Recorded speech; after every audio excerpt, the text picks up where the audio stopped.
இன்றைக்கு சட்டமன்றம் நடத்துவது குறித்து அலுவலாய்வு குழு கூட்டம் நடந்துவிட்டது. எங்களது பொதுச் செயலாளர், எதிர்க்கட்சி தலைவர், முன்னாள் முதலமைச்சர், வருங்கால முதலமைச்சர் அண்ணன் எடப்பாடியார் ஆணைப்படி நானும் எதிர்க்கட்சி துணைத் தலைவர் உதயகுமார் அவர்களும் அந்த கூட்டத்தில் கலந்து கொண்டோம். இந்த கூட்டத்திலே நாங்கள் கடுமையான முறையில் எதிர்க்கட்சியோட கோரிக்கை, சட்டமன்ற உறுப்பினர்களுடைய கோரிக்கை, பேசுவதற்கு அதிகமான வாய்ப்புகள் வேண்டும் என்று ஆரம்பத்திலே சொல்லி அதிக நாட்கள் நடத்த வேண்டும் என்று சொன்னோம். ஆனால் 2 நாட்கள் மட்டும்தான் நடத்துவோம் என்று அதை முடிவு செய்தார்கள். ஆரம்பத்தில் பார்த்திங்கன்னா திமுக தேர்தல் அறிக்கையில் வருடத்துக்கு 100 நாட்கள் நடத்துவோம் என்று சொல்லியிருந்தார்கள். இதுவரையிலுமே 100 நாட்கள் மொத்தமாக நடத்தியிருப்பாங்க. அதே கேள்விக்குறியாக இருக்காது.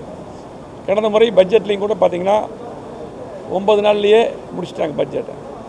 இந்த முறை பார்த்திங்கன்னா மழை வெள்ளம், அதே போல் சட்டமன்ற உறுப்பினர்களுக்கு தொகுதியிலே மாவட்டத்திலே பல்வேறு பிரச்சனைகள் இருக்கிறது என்று எல்லா சட்டமன்ற உறுப்பினர்களும், அனைத்து சட்டமன்ற உறுப்பினர்களும் கோரிக்கை வைத்துக் கொண்டிருக்கிறார்கள், பேசுவதற்கு வாய்ப்பு வேண்டும் என்று. அந்த அடிப்படையில் தான் நானும் துணைத் தலைவரும் அந்த கோரிக்கையை வைத்தோம். இதில் பார்த்திங்கன்னா வெறும் 2 நாளில் இது முடித்தது மிகப்பெரிய வருத்தம். ஏனென்றால் சட்டமன்ற உறுப்பினர்கள் மக்களுடைய பிரச்சனையை இங்கே கவனத்துக்கு கொண்டு வந்தால்தான், சட்டமன்றத்தில் கொண்டு வந்தால்தான் அந்த பகுதியில் இருக்கக்கூடிய அதிகாரிகளுக்கு சென்று அந்த வேலை நடக்கக்கூடிய வாய்ப்புகள் இருக்கிறது. இன்றைக்கு சட்டமன்ற உறுப்பினராகி கிட்டத்தட்ட 3 வருடத்தை தாண்டி 4 வருடங்கள் ஆகிறது. சில பேருக்கெல்லாம் அதிகமாக பேசுவதற்கு வாய்ப்பே கிடைப்பதில்லை. ஆகவே திமுக அரசு முழுமையாக சட்டமன்றத்தை நடத்துவதில்லை. குறிப்பாக மாண்புமிகு பேரவைத் தலைவர் அவர்கள் அதுக்கு ஒத்துக்கொள்வதில்லை. சட்டமன்றத்தில் பேசுவதற்கும் வாய்ப்பில்லை, சட்டமன்றம் நடத்ததும் குறைவாக நடத்துகிறாங்க. ஆகவே அதிமுகவை பொறுத்தளவுக்கு கண்டிப்பாக எங்களுடைய எதிர்க்கட்சி தலைவர் கண்டிப்பாக இந்த முறை ஒரு 10 நாட்களாக நடத்த வேண்டும் என்ற கோரிக்கையை வலியுறுத்த சொல்லியிருந்தார்கள். அதை வலியுறுத்தினோம்.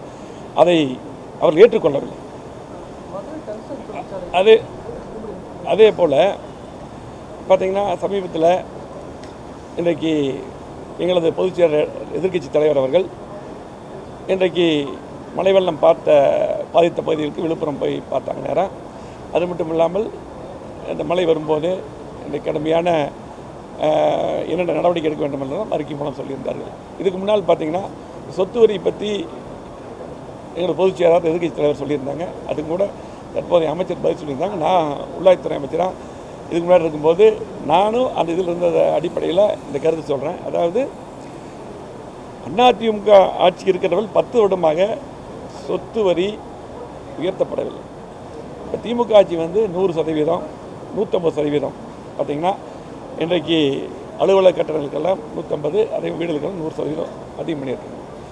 திமுக ஆட்சி அது குறிப்பாக மத்திய அரசாங்கத்திலிருந்து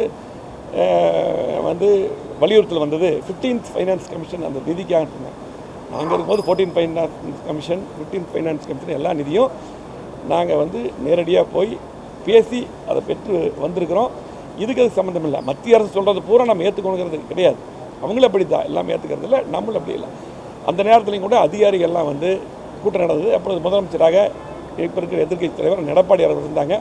அதிகாரிகளாக சொன்னாங்க, இப்படி மத்திய அரசாங்கத்திலிருந்து கடிதம் வந்திருக்கிறது, கண்டிப்பாக நாம் அதிகம் பண்ணால் தான் இந்த நிதி வரும்னாங்க. அப்போ சொன்னது, அந்த கூட்டத்தில் சொன்னது, அப்போ ஃபைனான்ஸ் செக்ரட்டரி இருந்தாங்க, அதே போல் சீஃப் செக்ரட்டரி இருந்தாங்க, எங்களை செக்ரட்டரி இருந்தாங்க. எல்லாம் இருக்கும்போது நாங்கள் இருக்கும்போது சொன்னாங்க, கொரோனா வந்திருக்கு, மக்கள் சிரமத்தில் இருக்காங்க.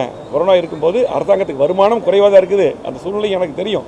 இருந்தாலும் கூட மக்கள் மேல் இந்த வரியை ஏற்றக்கூடாது என்று ஏற்றவே கிடையாது. அன்றைக்கி ஒரு சர்க்கிள் போடுறது கூட உடனடியாக நிறுத்தி வைக்க சொல்லி முழுமையாக 10 ஆண்டுகள் அம்மா இருக்கும்போது சரி, எடப்பாடியாக இருக்கும்போதும் முழுமையாக சொத்து வரி, வீட்டு வரி, நிலவரி எதுவுமே ஏற்றப்படவில்லை. இதை அது அமைச்சருக்கும் தெரியும். அது தவறாக சொல்லியிருக்காங்க. கண்டிப்பாக அதிமுக ஆட்சியில் ஏற்றலை, திமுக ஆட்சி வந்திருக்காங்க, அதை ஏற்றிருக்காங்க. நன்றி, வணக்கம்.